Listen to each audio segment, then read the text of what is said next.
Lucid has revealed the number of cars they have built and delivered, and it's not really adding up no matter how many times I change the batteries in my fancy calculator watch. Lucid is also changing all of their pricing, but let's see if they've learned a big lesson from Rivian, and you will never guess where they're going to build their next factory. The host of the State of Charge YouTube channel, Tom Malogny, will be here to talk about whether or not Lucid is in trouble or if there's still time to correct the course. All of this is coming up next.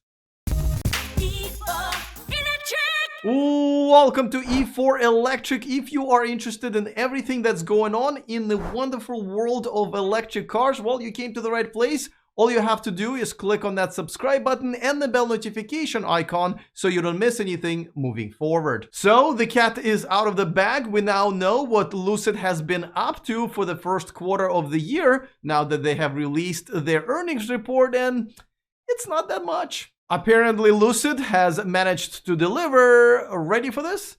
Only 360 cars in the first quarter. Yeah, that's just 4 cars per day. I deliver more farts per day than that. Yeah, I got my own Air edition. Now, Lucid insists that they are still on target to produce 12 to 14,000 of these by the end of the year, the number that was drastically lowered down from the original target of 20,000. And this is where these numbers just don't add up. Now, of course, you can say, Alex, this is a young company, leave the kids alone. All in all, you're just another brick in the wall. You know, someone should write a song about that. Anyway, young company, this is their first full quarter of production. You know, of course it's going to be a slow ramp up. But is it? Because if you remember, last year, Lucid has pushed the beginning of production by more than 9 months, which was partially due to COVID delays, but it has also given Lucid a lot of time to get their ducks in a row. And I believed when Peter Rollison, the CEO of Lucid, told me this. And we've got Peter Hoholdinger to lead that. He's VP of Global Manufacturing. He's got an incredible record, great leader, inspirational guy, and he's putting together a process, a Lucid manufacturing process. And we're not going to have production hell. We're going to have a Lucid manufacturing process, and we're going to execute this in a structured manner, which is going to create a real top quality product. Right. So let's talk about him, Peter Hoholdinger, who has been in charge of manufacturing at Lucid. Overall, he is considered to be an industry veteran, spending more than 20 years at Audi, but then he has joined Tesla and essentially has overseen the production of Tesla vehicles that we now know were built with one of the worst quality in the world. I think my first 2012 Tesla was made out of cardboard and probably spit. Now, you would think that that experience would have given Peter tools to be able to launch a vehicle at Lucid with better success. Well, not so far. But with all of that said, there is one number that looks really good for Lucid. I will let you know what that is in just a second, but before that, a quick reminder that this video is brought to you by Evolve Auto, where you can find the lowest price extended warranty for your Tesla in the US. It's half the cost of the competition and has 0 deductible. Get a quote and a discount using a link in the description of this video. And by NeoCharge, you can now charge 2 cars at the same time without spending a ton of money on rewiring your home with the Smart Splitter from NeoCharge. Get one today and use the discount code in the description of this video. Now, one number that does look really good for Lucid right now is that at this point, there are 30,000 customer reservations on the books. And these are not your typical $100 reservations. These start at $300 and go all the way to $1,000 per reservation. But that's not it. Lucid has just announced that they got a 50,000 unit order from, get this, the government of Saudi Arabia, with an option for 50,000 more over the next 10 years. Now, I don't know why any government would need that many expensive luxury sedans, but in Saudi Arabia, wasn't like half of the country not even allowed to drive until like 5 minutes ago? For those of you who don't know, Saudi Arabia owns 61% of Lucid, and Lucid has just announced that they will start building a factory there to be fully operational by 2025. Wow, they really own them. I mean, there is no good reason why an electric vehicle company would be building a factory away from where, people actually use electric vehicles in the land of big oil. And yes, I am not a big fan of Saudi Arabia, not as a journalist, not as a supporter of, women's rights. And I really wish Lucid wouldn't have been doubling down on their big daddy, big gassy and oily daddy. Oh, and let's talk about the pricing. The pricing is going up. All the cool kids are doing it. It will go up by as much as $15,000 per each car, but unlike Rivian, Lucid did announce it ahead of time. As a matter of fact, the original pricing is not only going to be honored for the current reservation holders, but Lucid will let anybody who still wants to reserve any of their cars at that price do so before the end of this month. See, Rivian, not everything needs to be an adventure. Oh, and lastly, Lucid is launching its Grand Touring Performance Edition that goes 0 to 60 in just 2.6 seconds and still has a range of almost 450 miles in June. For more, we turn to the host of the State of Charge YouTube channel who always meets his delivery expectations, Tom Malogny. All right, Tom, so what do you think about these numbers? Are you concerned or it's too early to be concerned?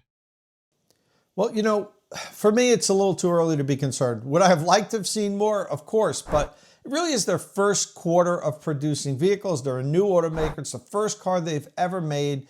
This totally does not surprise me. I would have been shocked if they made more than if they delivered more than 1,000 vehicles this quarter, honestly. Now, when we say this is their first full quarter making vehicles, that's true. But remember last year, they were supposed to go in production pretty much a year ago and said, no, we don't really have a good reason not to go to production. It's not the COVID thing, we really want to tune everything up before we start production. Where did those 9 months went if they're still a little behind in their first full quarter? Well, I've said this before, it is incredibly hard to build cars, especially your first car. So yeah, I actually wrote an article on this on Inside EVs that Lucid is basically saying they're going to avoid production hell by postponing production, and they're going to iron out all the problems before the cars go into production. Well, easier said than done, we're finding out. All right. Now, by the end of this year, they had guidance of 20,000. They, lower it to essentially 12,000. What would be the number that they have to reach before everyone's going to be really concerned, including their investors? I'd say about 10,000. They're going to have to deliver about 10,000 cars this year, or people are going to be really concerned. I think if they hit 10,000, they'll be fine. And, we'll see next quarter. Obviously, we got 360 this quarter. So if next quarter is 360 again, it's time to start worrying. But if next quarter is, 1,500, 2,500, well then, okay, it's showing that they're building them and delivering them, in an order of magnitude more. And then the next quarter will be even that much more. So let's watch this ramp up closely and see where they're at the end of the second quarter. Now let's talk about pricing. I don't think anyone's surprised that they raised prices, but the way they did it is actually quite reasonable. As a matter of fact, you can still order it by the current price. Do you think Rivian's big, I don't even know what to say without getting bleeped out, do you think that had something to do with this? Or do you think Lucid would have known better anyway and would have handled it gracefully and really the best possible way as they have just now? So I think it's impossible to know, but it was actually good for them to see how not to handle a price increase. So, it's hard to say. I mean, could you imagine if they had it planned to do the same way and then they watched how that unfolded and they're like, okay, we're not doing that.